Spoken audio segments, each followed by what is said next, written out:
दोस्तों बहुत बहुत स्वागत करता हूं आप सभी का। आखिरकार जयप्रकाश, बीएसपी के जयप्रकाश की मुराद पूरी हो गई। जो चाहते थे जयप्रकाश, उनका सपना आखिरकार आज पूरा हो गया। दोस्तों मैं ऐसा इसीलिए कह रहा हूं क्योंकि लखनऊ में जयप्रकाश ने मायावती जी से मुलाकात की है। 2 से 2.5 घंटे तक दोनों के बीच बातचीत हुई है मायावती जी के आवास पर। और जब ये मुलाकात हुई तो उस समय बीएसपी के राष्ट्रीय महासचिव सतीश चंद्र मिश्रा भी मौजूद थे। इस मुलाकात के कई सारे मतलब भी निकाले जा रहे हैं, कई सारे मायने भी निकाले जा रहे हैं, लेकिन बड़ी बात यह है कि आखिरकार जयप्रकाश जो चाहते थे वही हुआ।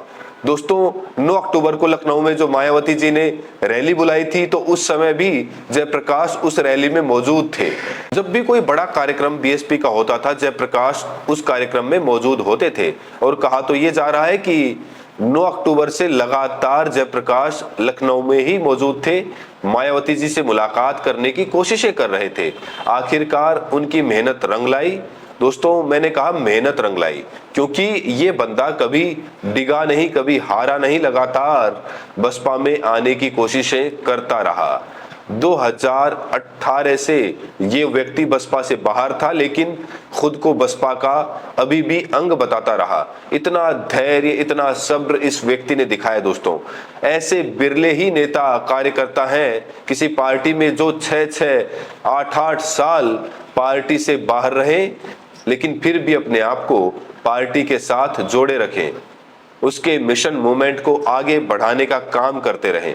जयप्रकाश कहते हैं कि जब भी उन्होंने कोई कार्यक्रम किया तो बीएसपी को आगे बढ़ाने के लिए, मूवमेंट को आगे बढ़ाने के लिए ही किया। जयप्रकाश का एक लेटेस्ट वीडियो आपको दिखाऊंगा जिसमें वो कह रहे थे कि हमारी वापसी 27 से पहले होकर रहेगी। इतना आत्मविश्वास, इतना धैर्य दोस्तों कहां किसके पास है आज के दौर में। लेकिन जयप्रकाश ने धैर्य दिखाया और धैर्य का नतीजा ये रहा कि मायावती जी ने उनसे मुलाकात की। देखिए दोस्तों, ये जो मुलाकात हुई दिल्ली आवास पर नहीं, लखनऊ में मुलाकात हुई है, मायावती जी के घर पर मुलाकात हुई है। तो आप सोचिए, मायावती जी अगर किसी को बुलाती हैं, उस नेता को बुलाती हैं जो पार्टी से बाहर रहा हो, जिसके खिलाफ साजिशें भी कई सारी की गई हो, और उससे मुलाकात करती हैं, तो इसका मतलब सीधा ये हुआ कि अब जयप्रकाश की बसपा में वापसी तय मानी जा रही है। क्योंकि मायावती जी उन्हीं से मिलती हैं जो बसपा से जुड़ना चाहता हो या बसपा के लिए कुछ करना चाहता हो। अगर जयप्रकाश को पार्टी में नहीं लेना होता तो मायावती जी जयप्रकाश से नहीं मुलाकात करती। तो मुलाकात का सीधा सीधा मतलब है कि जयप्रकाश की फिर से ताजपोशी होने जा रही है। अब बड़ा सवाल यह है कि जयप्रकाश को क्या पद मिलेगा? नेशनल कोऑर्डिनेटर, राष्ट्रीय उपाध्यक्ष क्या पद मिलेगा? कहा तो ये जा रहा है कि शुरू में इनको पार्टी में ऐसे ही रखा जाएगा बिना पद के, जैसे ही काम कर रहे हैं करेंगे। बीएसपी में वापसी होने के बाद इनकी परीक्षा भी शुरू होगी। सबसे बड़ी परीक्षा 2027 में है। 2027 चुनाव के मद्देनजर इस समय बीएसपी में तमाम तरह की ज्वाइनिंग हो रही है। और आपको याद होगा, आकाश आनंद को भी मायावती जी ने पार्टी से बाहर निकाल दिया था। यहां तक कि आकाश आनंद के ससुर अशोक सिद्धार्थ को भी पार्टी से बाहर किया था, लेकिन सबको पार्टी में वापस बुलाया जा रहा है। जयप्रकाश को भी पार्टी में अब वापस बुला लिया गया है। मायावती जी ने इसकी कहीं ना कहीं एक सहमति दे दी है। अब जयप्रकाश कहा जा रहा है कि खुलकर पार्टी के लिए प्रचार प्रसार कर पाएंगे। दोस्तों आपको याद दिला दें, लखनऊ में भी एक कार्यक्रम किया था जयप्रकाश ने 9 अक्टूबर से बहुत पहले। तो उस कार्यक्रम के पोस्टर में जयप्रकाश ने मायावती जी की फोटो नहीं लगाई थी। तो उस कार्यक्रम में उनसे पूछा गया है कि आपने फोटो क्यों नहीं लगाई, तो उन्होंने कहा कि हमें परमिशन नहीं दी गई है। और जयप्रकाश ये भी कहते हैं कि मैंने तो बार बार कोशिश की बहन जी से मिलने की, लेकिन कुछ लोग बहन जी से मिलने के लिए रोक रहे थे।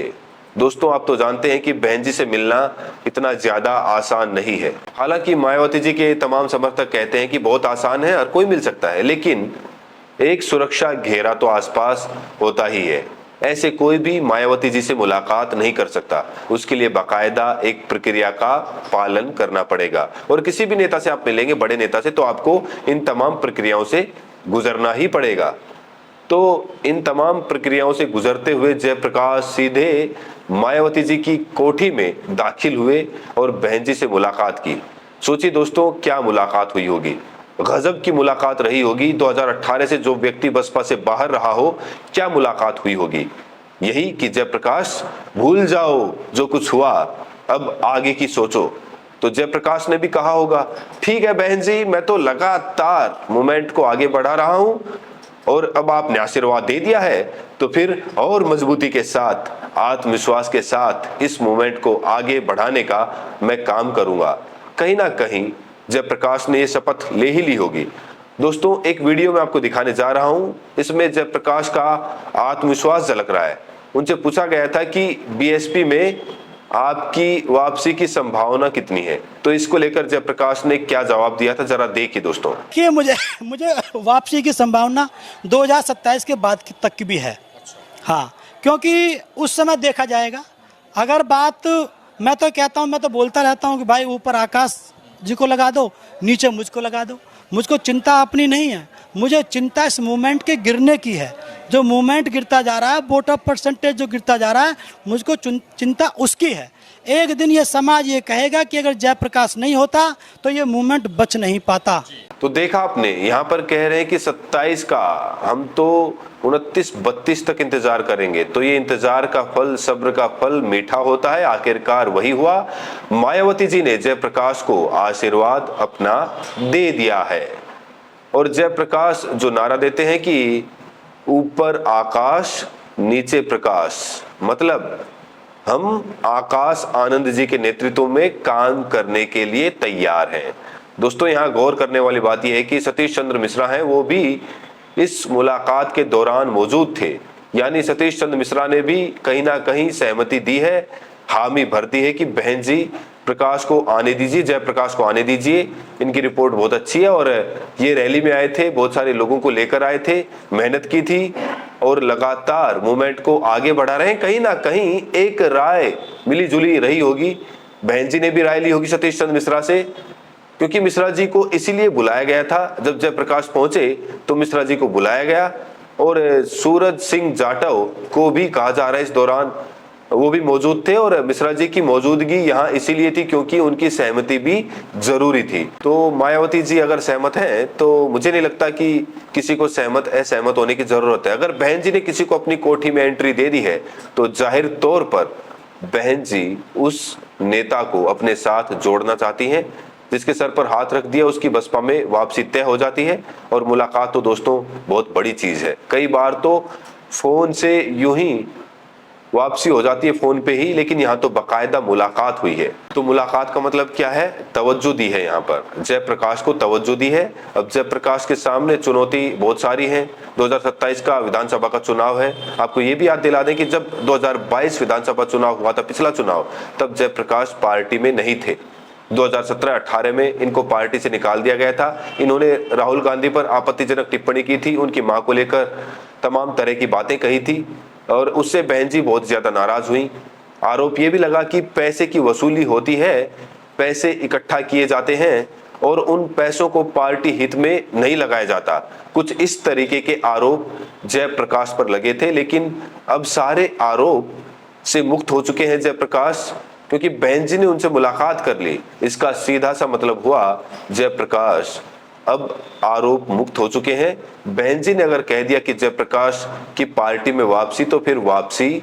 अब जैसे ही जयप्रकाश काम कर रहे थे, फिर से उसी रफ्तार से वो काम करते रहेंगे। लेकिन अब उनके पास सर्टिफिकेट है, बहन जी का आशीर्वाद है। जाहिर तौर पर और ज्यादा मोटिवेट होकर वो पार्टी को आगे बढ़ाने का काम करेंगे। अभी दोस्तों ऐसी कोई खबर नहीं है कि उनको पद क्या मिला है, लेकिन हाँ, मुलाकात की यही मतलब निकाले जा रहे हैं कि जयप्रकाश की अब पार्टी में वापसी हो चुकी है। और सतीश चंद्र मिश्रा ने भी हामी भर दी है कि बहन जी सबको साथ लाइए, जो पार्टी में नहीं है सबको साथ लाइए। और ऐसा होना भी चाहिए, क्योंकि बीएसपी को बहुत सारे नेता छोड़ कर गए हैं। अब उनको दोबारा पार्टी में ज्वाइन कराया जा रहा है। 27 चुनाव में बसपा ने 226 सीटों का लक्ष्य रखा है।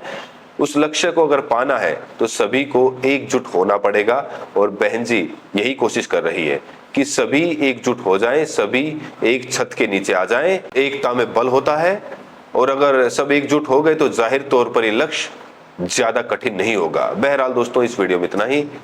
जयप्रकाश और बहन जी के इस तरीके की मुलाकात हुई है, इस मुलाकात को लेकर आप लोग क्या सोचते हैं, और साथ में ये भी बताएं कि ये वीडियो आप देश के किस कोने से देख रहे हैं। बहुत बहुत शुक्रिया।